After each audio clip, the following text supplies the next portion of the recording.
Hi friends, എല്ലാവർക്കും നമസ്കാരം. സുധീസ് കിച്ചൻ്റെ പുതിയ വീഡിയോയിലേക്ക് എല്ലാവരെയും സ്വാഗതം ചെയ്യുന്നു. ഇന്ന് പച്ചമുളക് കൊണ്ട് ഒരു ഫ്രൈഡ് റെസിപ്പി ആയിട്ടാണ് സുധീസ് കിച്ചൻ നിങ്ങളുടെ മുന്നിൽ വന്നിട്ടുള്ളത്. അത് എങ്ങനെയെന്ന് നോക്കാം. അതിനായി ഒരു 100 ഗ്രാം പച്ചമുളക് എടുത്തിട്ടുണ്ട് കേട്ടോ. നല്ല നീളമുള്ള പച്ചമുളകാണ്. ഇത് നല്ലപോലെ വാഷ് ചെയ്ത് എടുത്തിട്ടുള്ളതാണ്.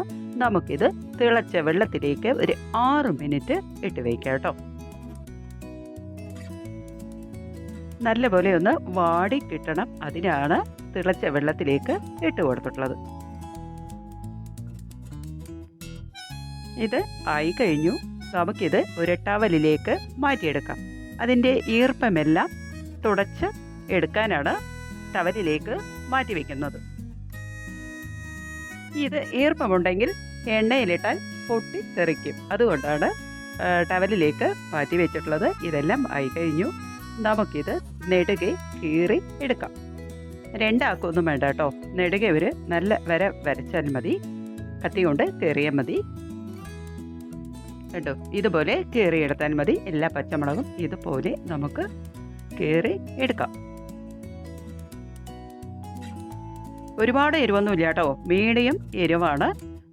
അതുകൊണ്ട് നമുക്ക് സൈഡ് ഡിഷ് ഒന്നും ഇല്ലെങ്കിൽ, അതായത് കറിയൊന്നും ഇല്ലെങ്കിൽ, നമുക്ക് ഇതൊരു പച്ചമുളക് ഫ്രൈ ഉണ്ടെങ്കിൽ നല്ലപോലെ ചോറ് കഴിക്കാം.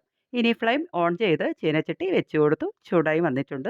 ഇതിലേക്ക് 3 തവി ഓയിൽ ഒഴിച്ചു കൊടുക്കാം.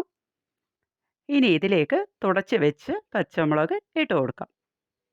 നല്ലപോലെ ഒന്ന് ഫ്രൈ ആവട്ടെ. നമുക്കിതൊന്ന് മൂടി കൊണ്ട് ഒന്ന് തടുത്ത് വെക്കാം. കാരണം എന്താ അറിയോ, എണ്ണയിലിടുമ്പോൾ ഈർപ്പം ഉണ്ടെങ്കിൽ അത് പൊട്ടും. അതുകൊണ്ടാണ് പ്ലേറ്റ് കൊണ്ട് മറച്ച് പിടിക്കുന്നത്. ഫ്ലെയിം എപ്പോഴും കുറച്ച് വയ്ക്കുക. ഒരുപാട് കൂട്ടി വെച്ചാൽ പച്ചമുളക് കരിഞ്ഞു പോവാൻ സാധ്യതയുണ്ട്.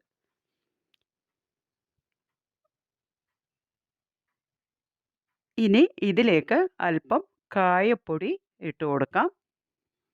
ഫ്രൈ ആയി വന്നിട്ടുണ്ട് കേട്ടോ പച്ചമുളക്. ഇനി നമുക്ക് കാശ്മീരി ചില്ലി കുറച്ചിട്ട് കൊടുക്കാം. പച്ചമുളക് എരിവുള്ള കാരണം മുളക് പൊടി വേണ്ട. അതുകൊണ്ടാണ് കാശ്മീരി ചില്ലി ഇട്ട് കൊടുക്കുന്നത്. അല്പം പുളിവെള്ളം കലക്കി ഒഴിക്കാം. പുളിവെള്ളം ഇഷ്ടമില്ലാത്തവർക്ക് നാരങ്ങനീര് ഒഴിച്ചാൽ മതി കേട്ടോ. ഇതിലേക്ക് ആവശ്യത്തിന് ഉപ്പും മഞ്ഞൾപ്പൊടിയും ചേർത്തി കൊടുക്കാം. ഇനി ഇത് നല്ലപോലെ ഒന്ന് ഫ്രൈ ആവട്ടെ. നമുക്ക് കുറച്ച് നേരം വെയിറ്റ് ചെയ്യാം. പച്ചക്കറിയൊന്നും ഇല്ലാത്തപ്പോൾ ഇതൊന്നു മതി നമുക്ക് നല്ലപോലെ ചോറ് കഴിക്കാൻ. അപ്പോൾ ഇതെല്ലാവരും ഒന്ന് ട്രൈ ചെയ്യുക. വീഡിയോ ഇഷ്ടപ്പെട്ടാൽ ലൈക്ക് ചെയ്യുക. നിങ്ങളുടെ വിലയേറിയ അഭിപ്രായങ്ങൾ എൻ്റെ കമൻറ്റ് ബോക്സിൽ ഇടുക. അതുപോലെ എൻ്റെ ചാനൽ ആദ്യമായി കാണുകയാണെങ്കിൽ ഒന്ന് സബ്സ്ക്രൈബ് ചെയ്ത് സപ്പോർട്ട് ചെയ്യണേ. അപ്പോൾ എല്ലാവർക്കും നല്ലൊരു ദിവസം ആശംസിക്കുന്നു.